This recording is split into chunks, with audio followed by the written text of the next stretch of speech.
December 18 యొక్క విశిష్టత మనం చూసుకుంటే ఈ రోజున మైనారిటీస్ రైట్స్ డే, మైనారిటీ హక్కుల దినోత్సవాన్ని మనం నిర్వహించుకోవడం జరుగుతూ ఉంది.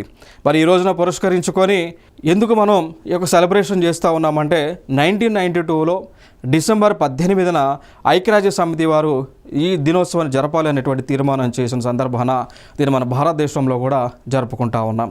మరి దీనిని అనుసరించి భారతదేశంలో ఈ యొక్క నేషనల్ కమిషన్ ఫర్ మైనారిటీస్ని మనం ఏర్పాటు చేసుకోవడం జరిగింది. దానితో పాటు మైనారిటీస్గా పిలువబడేటువంటి రిలీజియన్స్ అయినటువంటి ముస్లిమ్స్ కానీ, క్రైస్తవులు కానీ, సిక్కులు కానీ, బౌద్ధులు కానీ, జైన్లు కానీ అండ్ పార్సీలు కానీ వీళ్ళకి సంబంధించినటువంటి సంక్షేమ కార్యక్రమాలను చేస్తూ ఉంటాం.